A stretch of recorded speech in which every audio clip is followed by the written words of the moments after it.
is Sagar Shah and I am from India. My rating is 2359 and I have 2 IM norms. In order to achieve my third norm and international master title, I went to Bulgaria this June of 2013.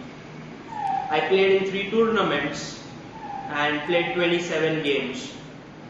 I had many exciting games with a number of grandmasters and international masters, but today I want to show you a game which I played against a player called Sofranov Velizar, who is rated 2154. Now the reason why I chose this game is because there are a lot of instructive points in this game which I hope I can be able to convey to you by showing you this game. I hope that you will learn a lot from this game and also enjoy this video. Let's go over to the game.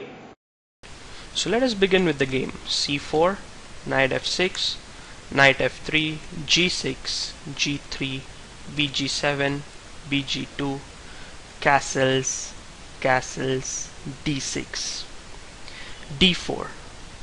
By a transposition of moves, we have entered the main variation of fianchetto King's Indian. My opponent continued with knight bd7, knight c3, e5, and here I played e4. The main thing in the fianchetto variation is that when you develop the bishop on g2, it gives added protection to the e4 pawn, which is the reason why White can maintain the flexibility in the center and he does not have to push with d5. Once this flexibility is maintained in the center, Black can no longer launch his typical kingside attack with moves like knight h5 and f5 because the center is still very fluid. It will allow White to open up the center. Hence, in the fianchetto variation, Black attacks are not very frequent. However, what Black does aim is to attack White's center. We will see how Black achieves that in the game. My opponent played rook e8. In a way, he is now aiming against the e4 pawn. I now played h3. My idea is that I will put my bishop to e3 so that he cannot disturb me with ng4. He took on d4, knight takes d4, and knight c5. You can see how 3 of Black pieces are attacking the e4 pawn. Now, it's my question to you, how will you defend the e4 pawn? Yes, over here, I think the only good way to defend the e4 pawn is rook e1. Of course, you can defend it with moves like f3, but of course, that's not a good move. On the other hand, the very desirable queen c2 fails to, yes, knight takes e4, knight takes e4, and the d4 knight is loose, which can be picked up. Hence, I played rook e1. He continued with c6, and over here I quickly played queen c2. Of course, to make this move, you need to know the opening theory, and I was well versed with it. The main point is that now I defend the e4 pawn, and my next move is bishop e3, bringing the other rook to d1. The question which I want to ask you now is that, is this move queen c2 a mistake? Does it hang the e4 pawn? And so, have a think and tell me what would you play if your opponent took this pawn. Yes, taking this pawn is a big mistake from Black side, because I will just take knight takes e4, and you definitely cannot play knight e4 because after rook into e4 I am just a piece up. I defend my d4 knight. So you will have to play over here bishop into d4,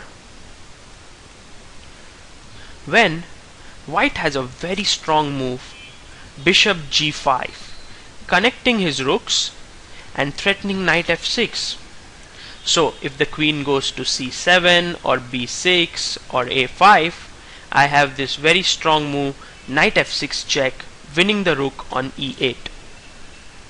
On the other hand, a move like f6 will lose to the strong move bishop into f6, and after bishop takes f6, which is the only move, knight f6, queen f6, rook e8, and I am an exchange up.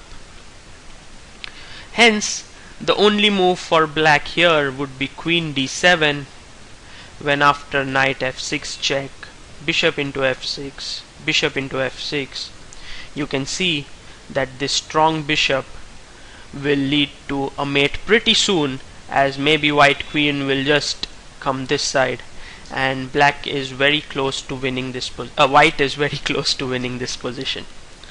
Okay, so the e4 pawn cannot be taken. My opponent was not well versed with theory, so he had a long think over here, but I think he understood that taking the e4 pawn is dangerous, and so he continued with the normal move a5. Now this move is starting plan for black of queenside play.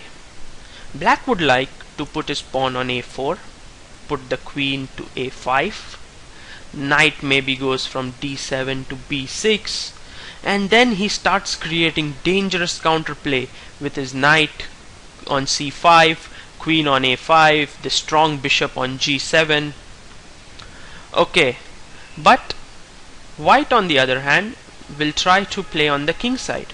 So I continued my development normally with bishop e3, and black played a4. I brought in my rook to d1. Of course, I have a small tactical threat now, and that is, if it were my move now, I would take on c6, b takes c6, and bishop into c5, when this pin will prove decisive. Okay, so my opponent removed his queen from the d8 square and played queen a5. Okay, so clear battle lines have been drawn now. I am playing on the king side, he is playing on the queen side. I have not started my king side play, and with my next move I did that with f4. Okay, now over here my opponent made a move h5. What do you think about this move? If you ask me personally, I was extremely happy to see this move. Now why would that be? There is a general saying in chess that never move the pawns on the side of the board where you are weak. In this position, you can see black is clearly weaker on the king side. Hence every pawn move that he makes on the king side will help white to create targets. Now this move h5 does stop g4 for the time being, but makes the g6 pawn pretty weak. So later on, if I can go f5, it might create a lot of problems for black. So always remember, if it is possible, don't move the pawns on the side of the board where you are weaker. Okay, so to h5 I played bishop f2. Now this move can be explained as I want to defend the e-pawn and I want to move my knight to f3 because I have new squares available on g5 or maybe h4 because the g6 pawn is weak. So before that I need to defend the e4 pawn, because when the knight goes to f3, the g2 bishop will no longer defend the e4 pawn. So I just moved my bishop back. Okay, over here he continued knight d7. Now my question is, should I play over here knight f3? And what is the problem with that move? Yes, the problem with knight f3 is that black would play a3, an excellent move, because after a3 I cannot take this pawn because of the combined effect of the queen and bishop on the c3 knight, and my queen side is in total ruins. Black will be better over here. Hence, over here I made the move a3. I can see people asking me, just a move ago you said don't make pawn moves on the side of the board where you are weak. How can you make a move like a3? You are absolutely right in asking me this question, but there are always exceptions to the rule. Over here the move a3 is not made so that I can play on the queen side, but I want to attack on the king side, and black's counterplay is really quick on the queen side. So I make the move a3 to stop his counterplay. Yes, of course, chess is not so simple that you can form some rules, but it's always good to know them. Okay, my opponent now made a very bad move. He played bishop h6. His idea is to play h4 and undermine the f4 pawn. As I said, he should not be playing on the king side. He should rather look for counterplay on the queen side. The right move would have been knight b6, when I would have to defend the c4 pawn with maybe bishop f1. Okay, as things stood, he played bishop h6, and I was able to play knight f3, stopping h4 and also starting to put pressure on the d6 pawn. He had no other option but to defend his weakness with bishop f8. Now over here I would like to tell you something. In chess there is something known as a critical moment. Now what is this critical moment? A critical moment is often a point in the game where you will have to have a good think, and when you have a good think and play a certain move, it will often decide the outcome of the game. Now learning which position is a critical moment is a huge art in itself. Dynamic players like Kasparov, Anand very easily knew that this position was the critical moment of the game, and they would put in a lot of time and effort during that position. Now for us to know the critical position is not such an easy thing, but I would like to give you a small advice. Always try to look at the activity of your pieces. In this position, if you see, all my pieces are perfectly placed. They are tremendously active. On the other hand, you can see black has, for the time being, a certain problem in communication or coordination between his pieces. The bishop on c8 is blocked because of the knight on d7. On the next move, black will play knight b6 and he will get rid of that problem. So if you see, this position, exactly the one over here, is the critical moment of the game. And that's the reason why I would ask you to have a good think over here. And once you have that, try to find the best move for white. Okay, I think you must have had a good think over this position. So, what did you come up with? The move that I came up with in the game didn't come to me easily. The most obvious move which I thought during the game was f5. The problem which I found with this move was that it weakened the e5 square. Black would immediately jump knight e5. Let's say I took on e5, rook e5, and I played bishop d4. If the rook moved back, let's say to e8, I would take on g6, take on g6, and play e5 when my queen would really enter the game, and it might be really dangerous. Okay, it's a possibility, but what I was afraid of really at this point was bishop g7, sacrificing an exchange. After bishop e5, I'm an exchange up, true, but black has an excellent bishop on e5. Now the main point which I want to make by this variation is that if I played f5 over here, I was losing the control over the very important e5 square.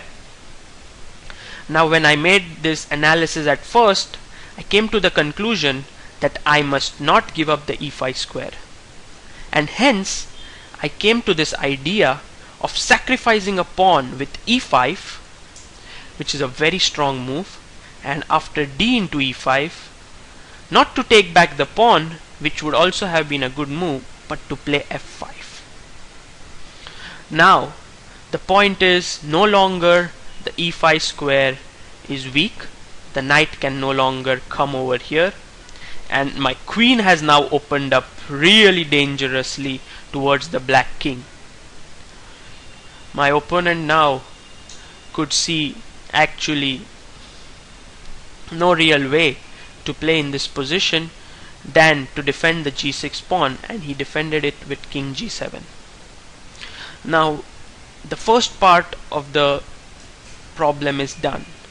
Now I ask you the next question. How would you continue the attack? Would you now play f into g6, or would you play maybe knight h4? During the game I had a big choice to make. If I took f into g6, he would take back, and if I played knight h4 attacking the g6 pawn, he got the e6 square for his rook to defend the g6 pawn. This position is still pleasant for white, he has good attacking chances, but I think it's not so clear. During the game I decided to deprive him of the e6 square and played knight h4. Now the g6 pawn is attacked. He has no way to defend it. The only move that he can make is to play g5. Of course, I had considered this move, and over here I had a surprise, another surprise waiting for him. Of course, it doesn't matter if you have given up a pawn or two pawns in an attack. The main thing is that your pieces must get into the critical zone. The critical zone, I think, is this place. If your pieces can enter that zone, you will get a successful attack. And hence I played f6, clearing the way for my knight. I think the only move now is to take this pawn with knight into f6, and I jumped in with knight f5. The point being that he cannot take this knight because I take back with the queen, and all these pawns are really weak, if you see, and I will be able to checkmate him not with much effort.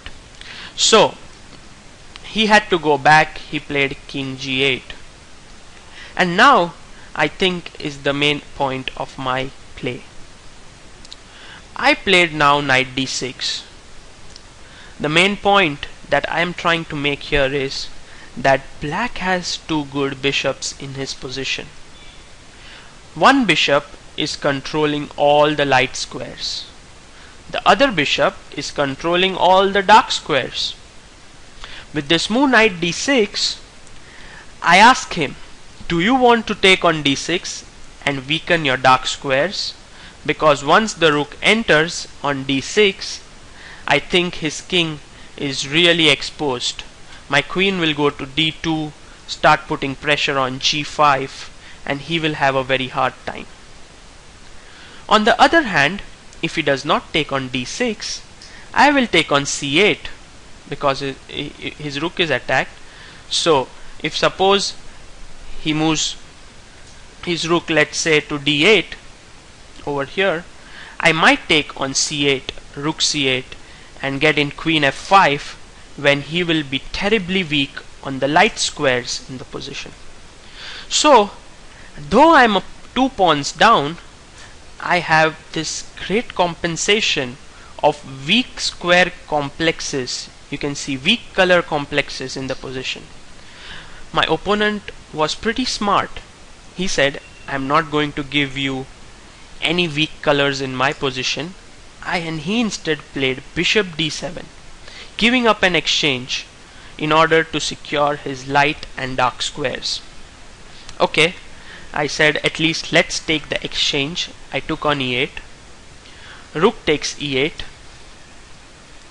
And after this, I am now materially pretty fine. I need to find the next move.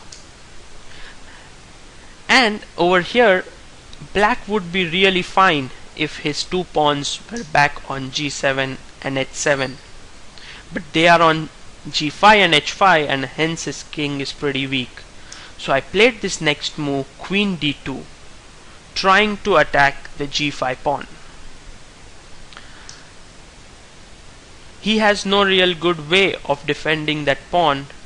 He could play knight h7, when I would go knight e4, attacking the queen, and also knight c5, and after queen d2, rook d2, knight into e4, I would take the bishop on d7 with a clear advantage because my pieces are really active.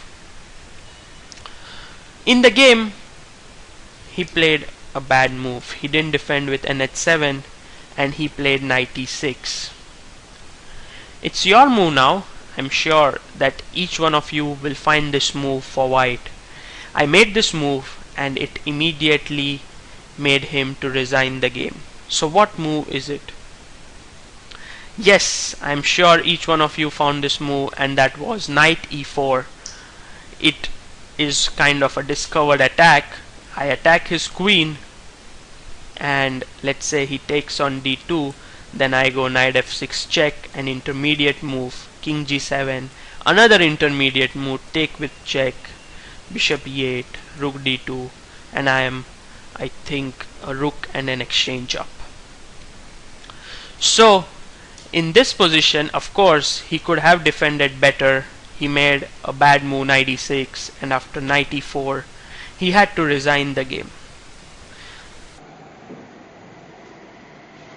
If I were to ask you what was the best move in the game that you saw right now, it was without doubt the idea of playing e5, d into e5, followed by f5.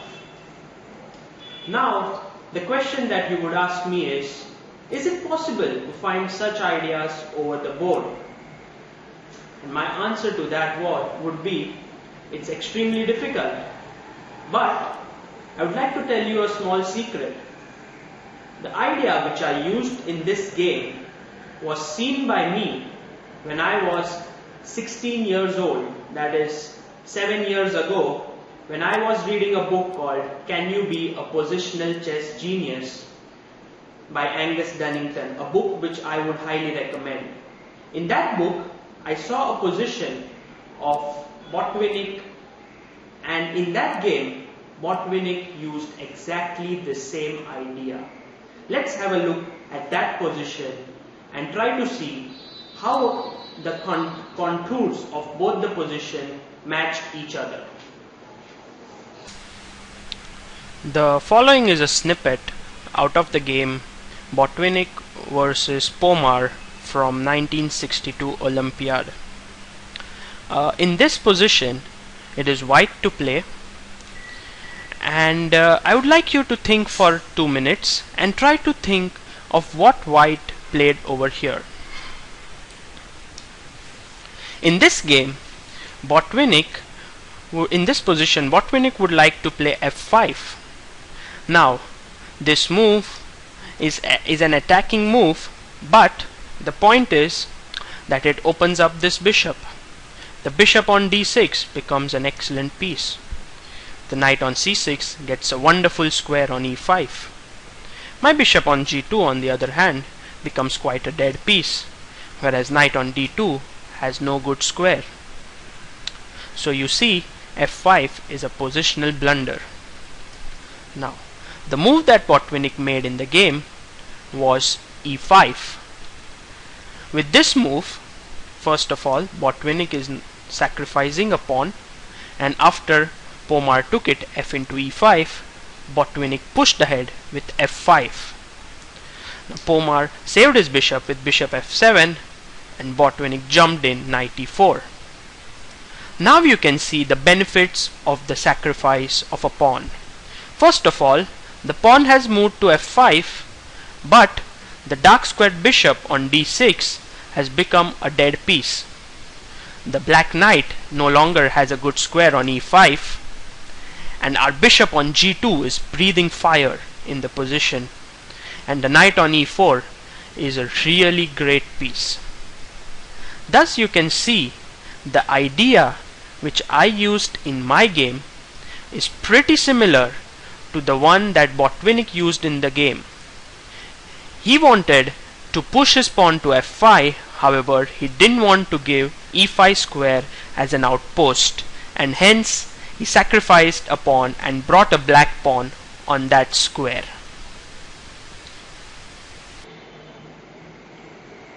The similarity of the idea between my game against Sofranov and Botvinnik's game was quite surprising. Botvinnik had used this idea in 1962, which I read about in 2006, and I used it in 2013. So what I would like to tell you is that you are also using ideas used by other players. However, mainly we use it in the opening phase of the game. A very important addition that you can make to your arsenal is to recognize the patterns occurring in the middle game, and then to make a note of them and use them in your own games. The right way to do it would be that when you are studying a good player's game, suppose a world champion's game, after seeing the game, try to note down something new that you have learned from the game, some pattern. As you start doing this, the number of games you start watching, the number of ideas in your arsenal will increase. And someday you would be able to use that idea in your game, and you would be able to effectively win the game quite easily. And so I would like to end this topic by saying that pattern recognition is one of the key features that a chess player must have in order to become a grandmaster. Thank you.